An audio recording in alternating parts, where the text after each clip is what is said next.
अस्सलाम वालेकुम दोस्तों, क्या हाल है।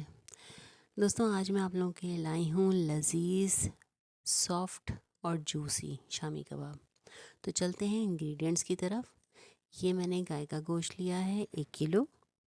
इसमें थोड़ी बहुत मैंने हड्डियाँ डाली हैं और थोड़ी सी चर्बी शामिल की है, क्योंकि बिल्कुल रूखा गोश्त अच्छा नहीं लगता शामी कबाब के लिए। और हड्डियाँ इसलिए कि हड्डियों का जूस जो निकलता है ना, और वो जब गोश्त में और दाल में मिक्स होता है तो बहुत लजीज लगता है। ये हमने धो लिया है गोश्त को, और अब मैं इसमें पिसा हुआ लहसुन अदरक डालूँगी 1-1 टेबल स्पून। ठीक है, तो इस तरह से 3 टेबल स्पून लहसुन के और 3 टेबल स्पून अदरक के चले गए। ये मैंने तकरीबन 1 कप मोटी कटी हुई प्याज ली थी, वो डाली है। और ये मैंने हल्दी डाली है 1 टीस्पून। इसके बाद मैंने 1 टीस्पून काला ज़ीरा और 3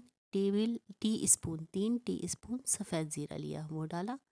ये नमक मैंने 1 टीस्पून डाला है। अच्छा, अब मैं इसमें कुटी हुई मिर्च डालूँगी 3 टेबल स्पून। ये आप अपने टेस्ट के हिसाब से कम या ज़्यादा कर सकते हैं। अच्छा जी, अब हम इसमें डालेंगे तेज़ पत्ते के 3 से 4 पत्ते, तेज़ पत्ते लिए मैंने, और बड़ी इलायची ली है मैंने तकरीबन 4 से 5। ठीक है, इनको मैं पीस के बारीक बारीक करके बिल्कुल बारीक पीस लूँगी और वो डालूँगी, क्योंकि जब ये हम सिल पर या मशीन में पीसते हैं, ये देखिए मैंने पीस के डाला है। जब हम सिल पर या मशीन में पीसते हैं तो वो ठीक तरीके से पिस नहीं पाते, और वो खाते वक्त मुँह में आते हैं, वो बच्चों को भी पसंद नहीं आते और बाज़ फैमिलीज़ में अच्छे नहीं लगते। इसलिए मैंने ये तमाम चीज़ें जो गरम मसाले के तौर पे इस्तेमाल होती हैं ना, वो मैंने पीस के डाली हैं। इसके अलावा मैंने ज़्यादा गरम मसाला इसमें नहीं डाला है, बहुत कुछ ही चीज़ें डाली हैं, चंद चीज़ें। अच्छा, अब मैंने इसको चूल्हे पे चढ़ा दूँगी हल्की आंच पे। और मैं इसमें एक बात बताना आप लोगों को बिल्कुल भूल गई, जो मैं वीडियो में नहीं बता पाई, दिखा पाई हूँ, लेकिन बता रही हूँ कि मैंने 1 किलो के करीब गोश्त लिया था, तो इसमें मैंने चने की भीगी हुई दाल आधा किलो डाली थी। ठीक है ना, चने की भीगी हुई दाल मैंने आधा किलो डाली थी और 1 किलो मैंने गोश्त लिया था। ये देखिए जनाब, ये हमारी दाल और गोश्त शामी कबाब के लिए रेडी हो चुका है। दाल बिल्कुल सॉफ़्ट हो चुकी है, लेकिन मैंने गोश्त को सॉफ़्ट नहीं होने दिया, इसलिए कि मुझे बनाने हैं रेशेदार शामी कबाब। ठीक है ना, तो रेशेदार शामी कबाब के लिए गोश्त को बिल्कुल गलाना नहीं पड़ता, उसको थोड़ा सा हार्ड रखते हैं तो फिर वो रेशे रेशे से शामी कबाब में शामिल होते हैं, वो एक अच्छा लगता है। इस तरह से मैंने इसको ले लिया और अब मैं इसको फूड प्रोसेसर में पीस लूँगी। जिन्हें सिल पर पीसना है वो सिल पर पीस लें, कोई ऐसा मसला नहीं है। तो हमने ये फूड प्रोसेसर में पीस लिया है। फूड प्रोसेसर में पीसने के बाद भी हमारे पास गोश्त के टुकड़े हैं, मैं अभी आपको आगे दिखाऊंगी। अच्छा, मैंने ये बारीक बारीक ऑमलेट की तरह से प्याज काट ली है। तकरीबन 4 से 5 टेबल स्पून प्याज थी, 3 से 4 टेबल स्पून हरी मिर्चें हैं बारीक कटी हुई, और ये हरा धनिया और पुदीना मिक्स है। ये आप अपने टेस्ट के हिसाब से डाल सकते हैं, प्याज भी हरी मिर्चें भी। जिन्हें पुदीना नहीं अच्छा लगता वो पुदीना ना डालें, कोई ऐसा इशू नहीं है। तो मैंने हरा धनिया जो है वो भी 4 से 5 टेबल स्पून लिया है, बल्कि इससे ज़्यादा ही हो गया होगा, लेकिन 4 से 5 आप रख लीजिए। और 4 से 5 टेबल स्पून इसमें प्याज डाली है, और हरी मिर्च मैंने 3 टेबल स्पून भर भर के डाले हैं। आप भी इसमें अपने टेस्ट के हिसाब से हरी मिर्चें डाल सकते हैं। ठीक है जनाब, इसके बाद मैं इसमें डालूँगी लेमन जूस। जी, लेमन जूस 2 से 3 टेबल स्पून हम लेमन जूस के इसमें डालेंगे, इससे टेस्ट डिफरेंट आएगा। और सबसे ज़्यादा डिफरेंट करने वाली चीज़ अब मैं डाल रही हूँ, ये है पिसी हुई अदरक। पिसी हुई अदरक को मैंने इसमें अलग से डाला है, और ये 1 टीस्पून नमक मैं दोबारा डाल रही हूँ। ठीक है। अच्छा, अब आप लोग ये सोच रहे होंगे कि मैंने जी ये पिसी हुई अदरक इसमें 1 टीस्पून क्यों डाली है।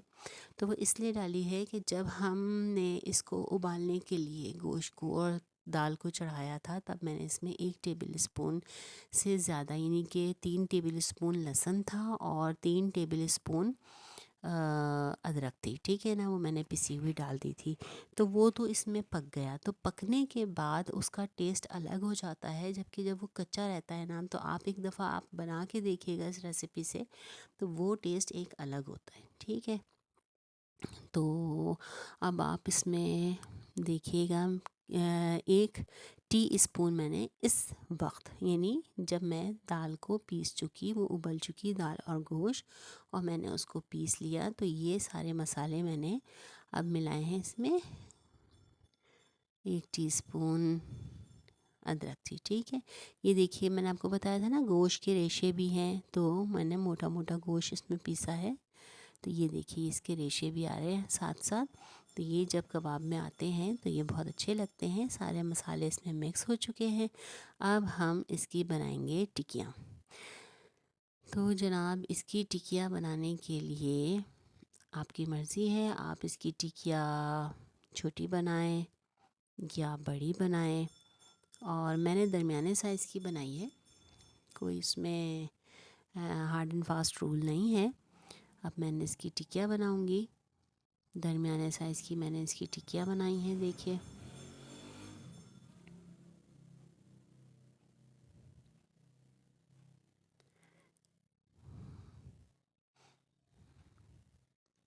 ये इस तरह मैंने टिक्कियाँ बना ली इसकी, ठीक है। मैंने तो 1 किलो गोश्त लिया था, उसमें हड्डियाँ भी थीं, उसमें मैंने आधा किलो दाल डाली थी। तो मेरे पास इसकी तकरीबन 40 टिक्कियाँ तो बन गई थी आराम से, बहुत आराम से, दरमियाने साइज़ की मोटाई में भी। और ये देखिए कितनी ज़रा अब बड़ी बड़ी टिक्कियाँ हैं ये। तो ये मेरे पास 40 के करीब टिक्कियाँ 1 किलो में बन गई थी।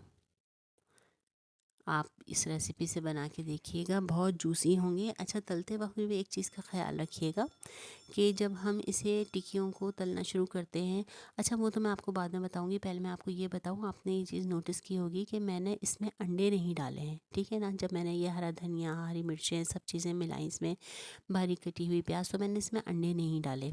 उसकी वजह ये थी कि मुझे ऐसा फ़ील होता है कि जब हम इसे सेव करने के लिए फ्रीज़र में फ्रीज़ करते हैं ना, तो ये अंडे की एक अजीब सी स्मेल सी आ जाती है बासी होने के बाद, जो मुझे तो खैर अच्छी नहीं लगती।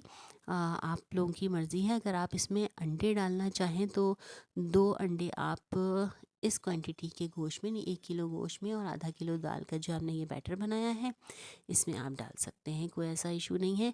मैंने इसमें अंडे नहीं डाले हैं। ये वाले कबाब बिल्कुल हल्के तेल में बग़ैर टूटे भी, बग़ैर अंडों के भी तले जा सकते हैं, लेकिन मैं इस वक्त आप लोगों को तल के दिखाऊंगी जो मैं अंडे के बैटर में डिप करूंगी, ठीक है ना। तो वो आप देखिएगा, अंडे के बैटर में डिप करके मैं इसे तलूँगी। आप चाहें तो अंडे यूज़ करें, चाहें तो अंडे ना करें यूज़, चाहें तो इसके बैटर में ही अंडे मिक्स करके इसको फ्रीज़ कर दें, जैसे आप लोगों की मर्ज़ी है। ये मैंने अंडे को मैंने अच्छी तरह फेंट लिया है, और मैंने इसको इसमें टिकिया को डिप करके मैंने फ्राई करने के लिए रख दिया है।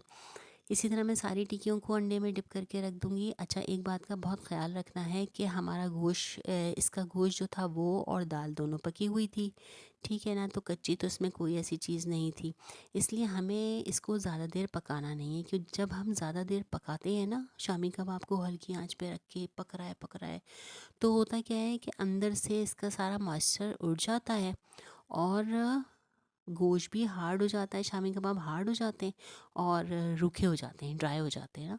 तो बस ये अंडा जब हमने डिप किया था अंडे में और हमने ऐसे तला, तो देखिए ये बहुत जल्दी तल जाते हैं।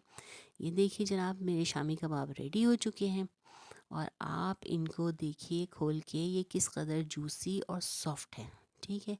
तो मेरी रेसिपी से आप ज़रूर ट्राई कीजिएगा और मुझे फ़ीडबैक भी दीजिएगा। पसंद आए मेरी वीडियो तो लाइक कीजिएगा, और मेरा चैनल सब्सक्राइब